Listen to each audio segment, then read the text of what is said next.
Assalamualaikum warahmatullahi wabarakatuh. Kita berjumpa lagi.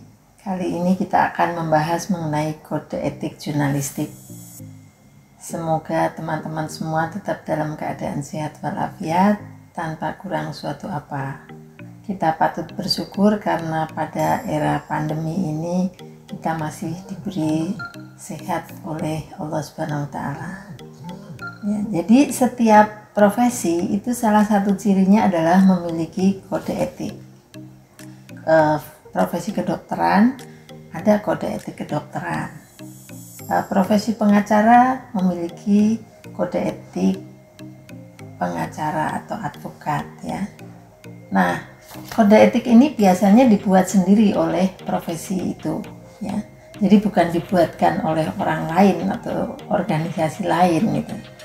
Nah, setiap anggota harus mematuhi kode etiknya ya. Nah, nanti ada komisi etik. Komisi etik ini yang akan mengawasi adanya pelanggaran terhadap kode etik. Nah, profesi wartawan juga memiliki kode etik jurnalistik namanya. Dulu namanya Kode Etik Wartawan Indonesia. Tetapi pada Hari Pers Nasional 9 Februari 2010 di Palembang, Sumatera Selatan, 19 perusahaan pers yang besar sepakat untuk melakukan menandatangani Piagam Palembang. Piagam Palembang itu isinya salah satunya adalah kode etik jurnalistik. Ya. Nah, kalau ada wartawan yang melanggar, maka biasanya dia akan ditegur oleh komisi etik di perusahaannya, atau kalau sudah dilaporkan ke Dewan Pers, maka Dewan Pers akan bersidang untuk melihat apa pelanggarannya itu kecil atau besar, kemudian menetapkan sanksinya, gitu ya. Nah, kode etik ini, kode etik jurnalistik terutama tujuannya adalah untuk memberikan rambu-rambu pada wartawan di dalam bekerja. Jadi kalau di lapangan itu wartawan bekerja mencatat, mengamati, mendengarkan semua fakta yang ada. Di situ ada narasumber, saksi, ya. Mungkin ada polisi juga. Nah, nanti setelah sampai di kantor dia akan mengetik. Nah, ketika di kantor tuh bebas, nggak ada siapapun yang mengawasi. Nah, justru disinilah peran dari kode etik jurnalistik tadi. Jadi tidak bebas yang sebebas-bebasnya, tetapi ada hal-hal tertentu yang harus dipatuhi. Di dalam menjalankan profesinya ada 4 dosa wartawannya. 4 dosa besar, kayak dalam agama aja ya, bukan begitu maksudnya, yang benar-benar tidak boleh dilakukan oleh wartawan. Yang pertama adalah membuat berita bohong ya. Dulu pernah terjadi setelah ada gembong teroris ya dari Malaysia ditembak mati di Jawa Timur ya. Semua media dari Jakarta itu ke Kuala Lumpur untuk mewawancarai keluarganya, terutama istrinya. Nah, tapi setelah beberapa hari di sana tidak ada yang berhasil.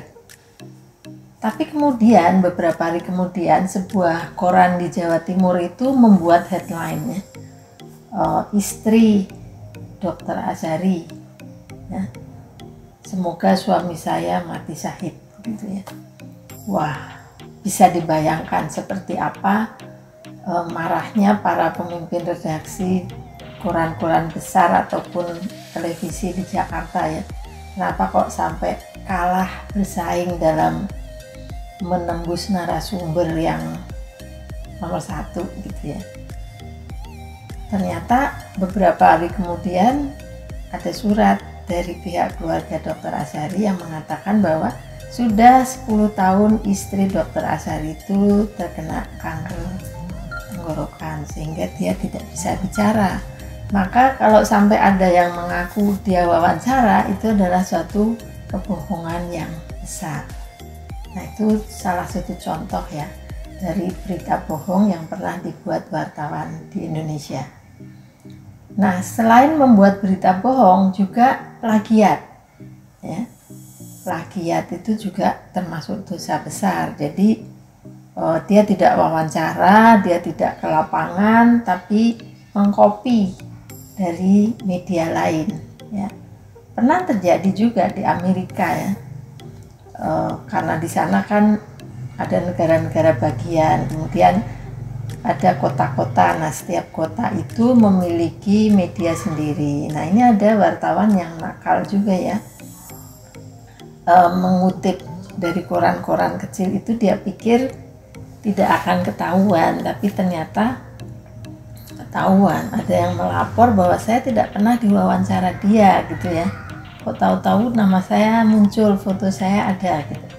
Setelah ditelusur, ternyata wartawan tadi membuat plagiat ya, jadi mengutip, mengcopy paste kalau anak sekarang tuh dari media lain.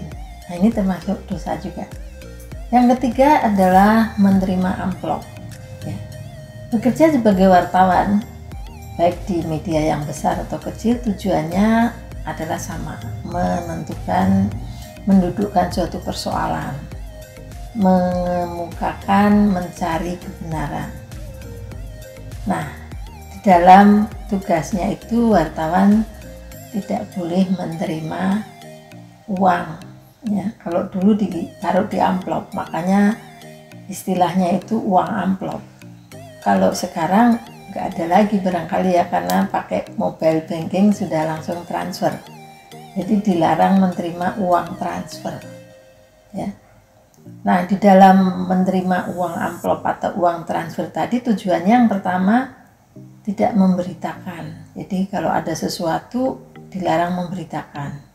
Atau meskipun itu peristiwanya biasa-biasa saja, tapi karena seseorang itu membutuhkan popularitas, dia pengen itu dimuat di media, maka dia membayar wartawan supaya memuat acara itu ya. Kemudian yang keempat adalah membuka sumber anonim. Jadi pada suatu masa itu ada kalanya wartawan, terutama yang melakukan suatu investigasi, mewawancarai narasumber, tapi narasumber itu tidak boleh disebutkan namanya, karena kalau disebutkan akan membahayakan yang bersangkutan ya. Misalnya wartawan kan tidak tahu kalau di suatu lembaga itu terjadi korupsi. Nah, orang dalam itu ada yang tahu dan kemudian memberitahukan pada wartawan. Di sini terjadi penyelewengan, penyimpangan. Silakan Anda menginvestigasi. Nah, orang yang pertama memberitahukan pada wartawan tentang adanya penyimpangan itu, itulah yang disebut sebagai sumber anonim. Jadi kita harus menghargai dia, menjaga keselamatannya, dan tidak membocorkan namanya. Kalaupun kita dipanggil polisi untuk ditanya, kamu dapat informasi dari siapa, itu harus tetap ditutup, tidak boleh dibocorkan ya. Nah, itu adalah 4 dosa besar kalau sampai dilakukan wartawan. Itu hukumannya ya tidak boleh lagi, dia mungkin tidak cocok jadi wartawan ya. Pernah dulu di Amerika ada yang namanya Janet Cook ya. Dia itu membuat suatu berita bohong ya. Bahkan tulisannya itu sampai mendapatkan hadiah Pulitzer, suatu hadiah jurnalistik tertinggi dan nomor 1 di dunia ya, karena Amerika itu kan kiblatnya. Nah, ketika itu dia membuat cerita bahwa seorang anak kecil umur 6 tahun itu kecanduan heroin. Nah, kecanduan itu disebabkan karena orang tuanya itu pecandu heroin, kemudian mengajarkan pada anaknya. Cerita itu tentu sangat mengharukan ya, seorang anak dibuat buruk oleh orang tuanya gitu. Maka wali kota Washington atau New York itu waktu itu ya, mencoba mencari anak ini mau direhabilitasi. Itu dicari sampai ke pelosok-pelosok ya, ke daerah-daerah yang kumuh, tidak menemukan petugas sosial itu. Nah, pada akhirnya kemudian pemimpin redaksinya memanggil ke wartawan itu dan dia mengaku bahwa itu adalah berita bohong. Maka dia dikeluarkan, korannya juga meminta maaf pada pembacanya, dan seumur-umur dia tidak boleh lagi bekerja sebagai wartawan. Nah itu ya, jadi masalah kode etik ini tidak main-main, karena orang yang profesional maka dia harus bekerja sesuai dengan etika yang berlaku. Kode etik jurnalistik itu isinya hanya 11 pasal ya. Nah, di samping kode etik jurnalistik juga ada yang namanya panduan pemberitaan. Misalnya kalau kita memberitakan tentang seorang anak sebagai korban kekerasan atau sebagai pelaku kejahatan, anak ya, yang dimaksud anak itu siapa? Yaitu orang yang berumur 0 sampai 18 tahun. Nah, kalau dia masih 16 tahun, 17 tahun melakukan kekerasan, itu dia masih dilindungi oleh undang-undang. Nah, kemudian Dewan Pers menerbitkan panduan pemberitaan ramah anak.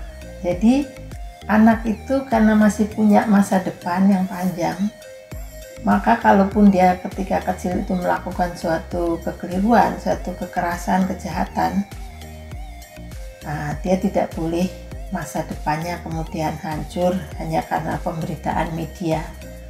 Maka ada panduan pemberitaan ramah anak yang isinya 12 item, yang intinya adalah melindungi identitas anak. Identitas itu apa sih?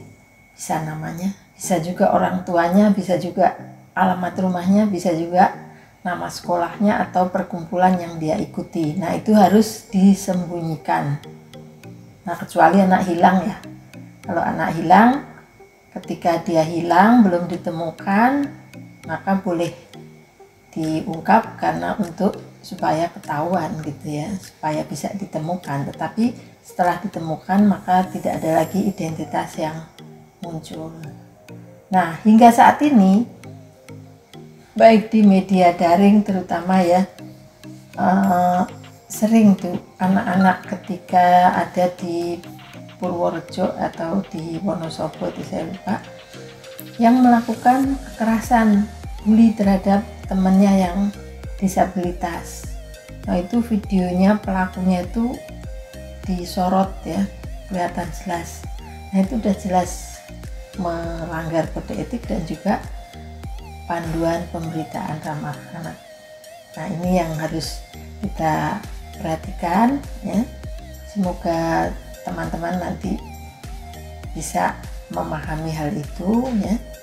Kalau ada yang mau bertanya silakan kita diskusi. Nanti tugas Anda adalah mencari berita-berita yang tadi melanggar kode etik ataupun panduan pemberitaan ramah anak.